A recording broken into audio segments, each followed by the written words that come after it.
Olá pessoal, se eu pedisse agora para vocês me dizerem nomes de personagens de anime super poderosos, tenho certeza que rapidamente viriam pelo menos uns 5 nomes à cabeça. E se eu pedisse para vocês me dizerem quais personagens parecem estar quebrados por aproveitarem demais suas habilidades? Poucos viriam à mente, pois é sobre isso que falaremos hoje. Vamos tentar traçar uma linha que separe os personagens que aproveitam suas habilidades para serem incrivelmente poderosos, daqueles que simplesmente são caras quebrados. Personagens quebrados são ultra poderosos sem razão aparente. Para mim, um personagem quebrado é aquele que, na minha opinião, um personagem quebrado é aquele que sempre estará no topo da escala de poder da sua série. Independentemente do esforço dele, o roteiro se encarrega de fornecer power-ups sem sentido, combinado com uma plot armor exagerada quando convém, e até mesmo nerfando seus rivais nos casos mais infames, só para que o cara pareça o mais fodão e poderoso possível. Casos que me vêm à mente são, por exemplo, Jotaro, de Jujutsu, Juno, de Black Clover, Naruto e Sasuke do anime Naruto, Escanor do anime Nanatsu no Taizai, Meruem de Hunter x Hunter e, claro, Kirito. Esses são apenas alguns exemplos, e eu gostaria de deixar algo claro desde já. O fato de um personagem ser apelão não o torna um personagem ruim por si só. Não devemos relacionar conceitos que não têm relação, mesmo que aparentem ter. Ser apelão pode ter uma conotação negativa quando injustificado, e positiva quando justificado pela trama. Por exemplo, Meruem, Escanor e, em menor grau, Juno estão perfeitamente justificados. Meruem é a forma de vida perfeita, o ápice da evolução, o maior expoente de sua raça. Ser apelão é parte essencial da narrativa do personagem. Sem isso, ele desmoronaria. Escanor representa o pecado do orgulho.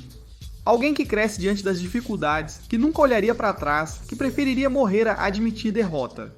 É a própria personificação do Sol. É claro que o personagem faz sentido. Juno é 1 milhão de coisas.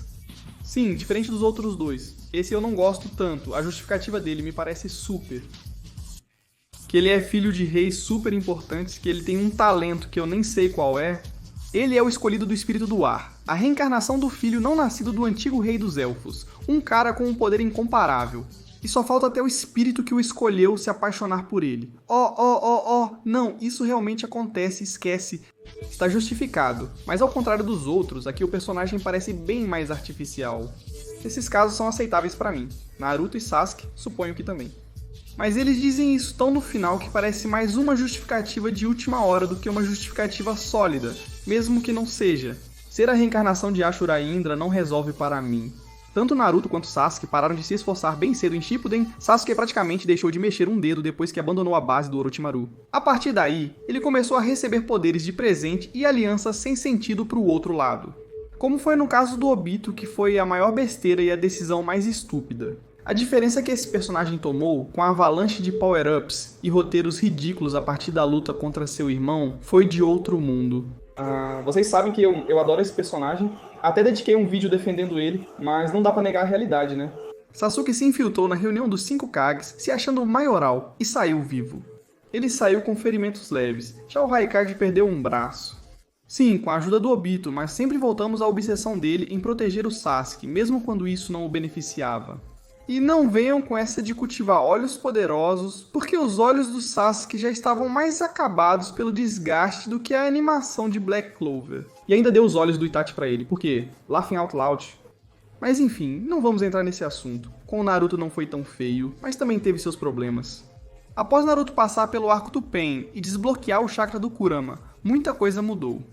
Claro, não havia tempo para treinar, mas o Naruto começou a receber um power-up atrás do outro. Agora eu tenho o chakra do Kurama, viramos amigos e passamos para o manto do Kurama nível 2. E se meu pai me der a outra metade do Kurama, me tornando super poderoso? Agora eu combino isso com o modo sábio, obtendo um modo sábio extremamente poderoso, com Gododamas e um bastão incrível. É que foi assim, não estou inventando nada, nem exagerando, nem nada do tipo. Por outro lado, há casos injustificados, ou com justificativas tão fracas que seria melhor não as ter. Poderíamos dizer que aqui estão os famosos Gary Stu e Mary Sue, termos muito mal utilizados atualmente. Atualmente, qualquer personagem levemente mais poderoso que a média de sua série é chamado de Gary Stu. E não, o Gary Stu não é isso. O Gary Stu é um personagem que se caracteriza por ter todos os atributos no máximo. Como se fosse um role-playing game, incluindo a sorte, obviamente. Porque para o Gary Stu tudo sempre dá certo.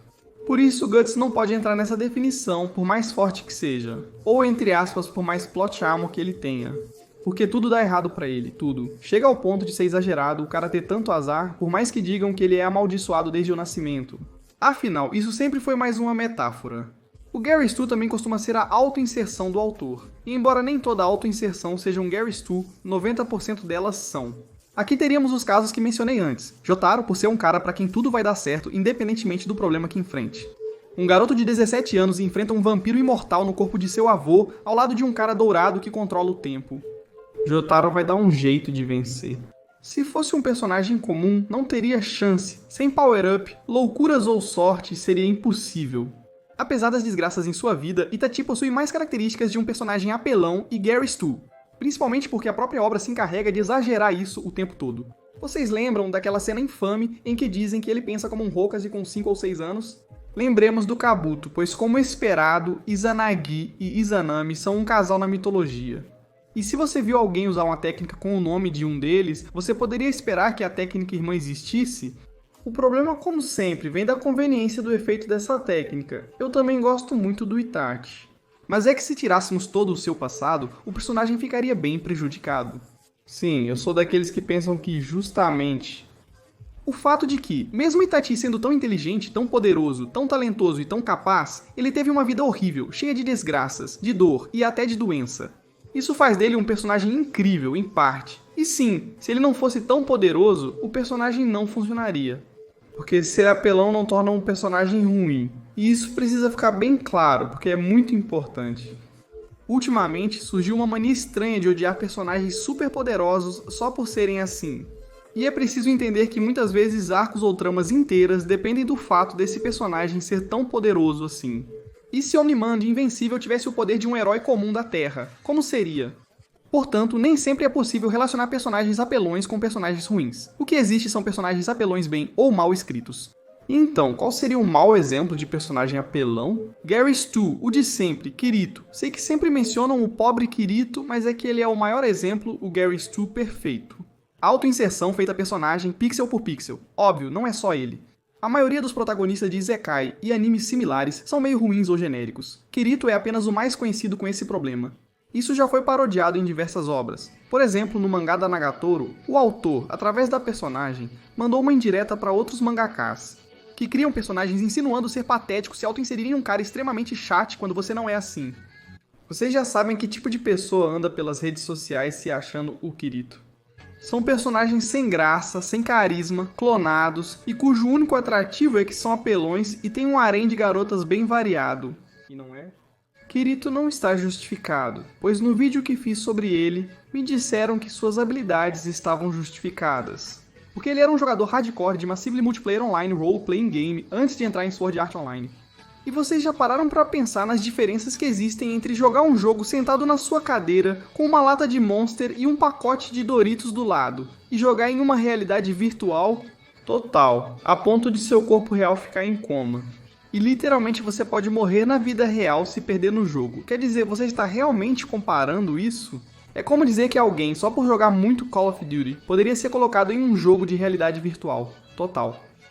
Como uma guerra real, onde você pode morrer de fato. E como ele jogou muito Call of Duty, suponho que consiga todas as baixas sem morrer, certo? O que é morrer comparado com uma vitória incrível no Fortnite? Isso é absurdo e mostra que há pessoas que simplesmente, com todo respeito, não usam muito a lógica e acreditam em qualquer justificativa furada, por mais boba que seja. A conclusão parece simples até aqui. Um personagem apelão pode ser genial se tiver uma justificativa e construção adequada, ou uma porcaria se for apelão apenas por ser, só pra bancar o fodão. Sem uma justificativa coerente, argumentada ou que ajude na narrativa da série. Poderíamos dizer que já traçamos a linha que procurávamos, mas não. Agora vem os casos que complicam essa divisão. Quero falar de 4 personagens, não porque sejam só esses 4, mas para ter exemplos variados de grupos concretos que são Mereoleona, Asta, Deku e Frieza Perfeito. Lá vem o bullying nos comentários por falar do Frieza de novo no canal. Se eu conhecesse mais de 10 personagens, isso seria bem mais fácil. Mereoleona Vermilion viria representar todos esses personagens poderosos que, embora estejam bem justificados. Como não mostram explicitamente, um arco de 50 capítulos de treinamento do personagem dá a impressão de que ela ficou apelona do nada. Mereoleona é o exemplo perfeito de personagem que otimizou suas habilidades. Primeiro porque ela vem de uma linhagem de magos extremamente poderosos e talentosos, o que sempre ajuda. Além disso, ela passa a vida treinando. Desde muito jovem ficou dias perdida em uma floresta, propositalmente, para se tornar mais forte e selvagem. É uma combinação de talento, atitude e paixão pela luta. Se tivesse incluído um flashback ao estilo neteiro de Hunter x Hunter, seria perfeito. Eu não teria que ouvir pessoas dizendo que Mereoleona é uma Yotaro mulher e outras besteiras horríveis desse tipo, Mereoleona. É genial, Asta e Deku são casos semelhantes, mas com nuances que os distinguem. Nenhum dos dois está quebrado graças ao roteiro em si, ou pelo menos não do jeito que as pessoas pensam. Com Deku, preciso fazer um pequeno parêntese caso alguém seja novo no canal, e é que devo dizer que no momento em que estou gravando isso, só comecei a 4ª temporada, então não sei se, quando estiver em dia, Deku agora é um Super Saiyajin. 5 Kaioken por 100, com o vídeo das 10 caudas, absorvido com o Gensho Atensho ativado com o Haki do Rei, o Stand de Giorno e o Genesis Yujiro Hanma. Se no futuro eu mudar de opinião, o que é provável devido a pequenos spoilers que tenho, direi abertamente. Bem, se fala muito que esses caras têm poderes overpower dados de presente, e que isso os torna personagens ruins, porque claro, o roteiro deu tudo pra eles. Suponho que essas pessoas também se incomodam com o fato de Luffy ser o único de seu anime que tira proveito da sua fruta com poderes exagerados para uma fruta de borracha. Enquanto o resto só usa habilidades básicas da sua Akuma no Mi, né? Dizem que Asta está overpowered porque tem uma espada anti-magia. E claro, anti-magia em um mundo de magia? Automaticamente, se alguém te disser que a anti-magia do Asta está overpowered com esse argumento de que ele está em um mundo de magos, provavelmente essa pessoa não leu além dos primeiros 7 capítulos. Porque todo mundo que está em dia sabe que primeiro, o Asta se matou de treinar mais do que qualquer um. Na realidade, a maioria dos personagens aprimora suas habilidades com práticas simples, que nem poderiam ser chamadas de treinamento. Como o Asta está sempre cercado de caras extremamente talentosos, que ficam muito mais fortes rapidamente, esse é o segundo ponto. Asta não tem outro meio de lutar. Ele é um cara comum e normal que não tem poder mágico. O anime não existiria se o Asta não tivesse essa espada, que não é uma habilidade do personagem, mas sim um objeto com essa habilidade. Ponto 3. Você faria melhor? Quero dizer, soa muito impactante dizer anti-magia ou P em um mundo de magia. Mas aqui perdemos a perspectiva de que o que Asta tem é um pedaço de metal que desfaz magia.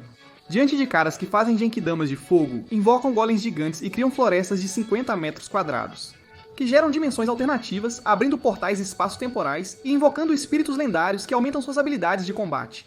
No universo de Black Clover, o pior poder seria o da anti-magia, porque exige um treinamento físico tão desumano que quase ninguém seria capaz de aguentar.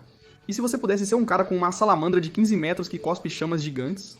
E que, além de poder incendiar tudo pelo caminho, gerando explosões colossais, é uma maldita arma de destruição em massa por si só. Ou ser um adolescente com um pedaço de metal que desfaz magia? Seria preciso ser meio louco para escolher essa opção.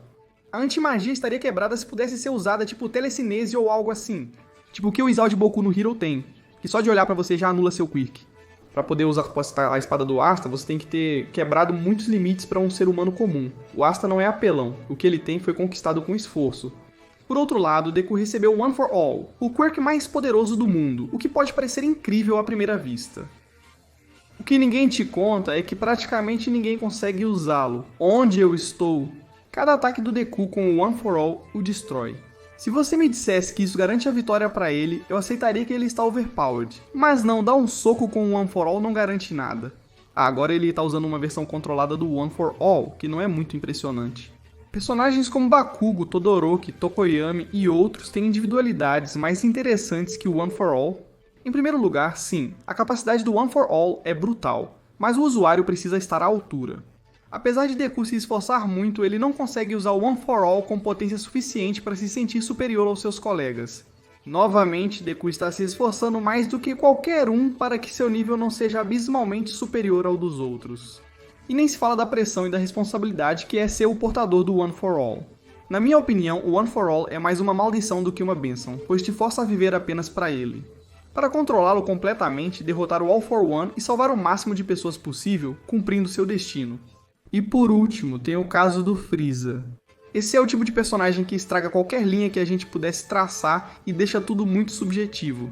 Foi explicado que o enorme aumento de poder do Freeza em Super para alcançar o estado Golden é porque ele nunca tinha treinado antes. Foi um talento único e irrepetível que nasceu com o poder de conquistar o espaço inteiro sem precisar treinar nenhum único dia.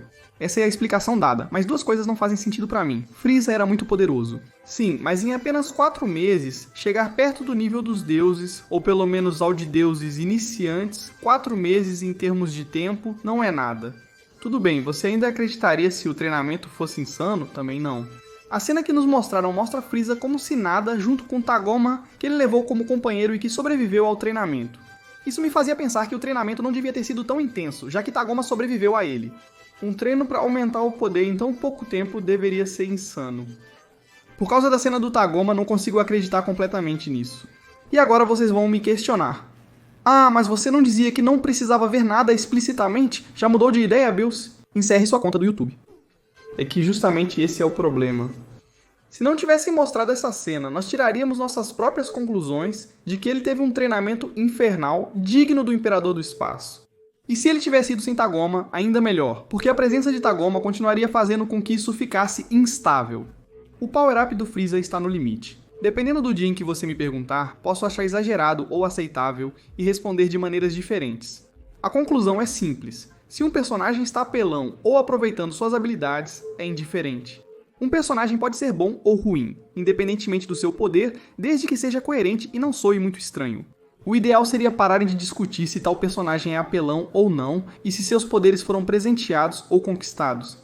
E que em vez disso se falasse se isso é o que a trama precisa, se o personagem cumpre bem seu papel e se está justificado. Ou se é um personagem enfiado à força pelo autor só porque ele queria um personagem fudão. Ou se auto-inserir nele ou inserir o leitor. Tenham um ótimo dia. Se gostou do vídeo, inscreva-se no canal e me siga no Twitter e Twitch, onde faço lives quase diariamente. Também não se esqueça de me seguir no meu canal secundário, BelCTutor, onde posto vídeos reagindo a animes ou lendo mangás que assisti ou li ao vivo. Muito obrigado e nos vemos na próxima.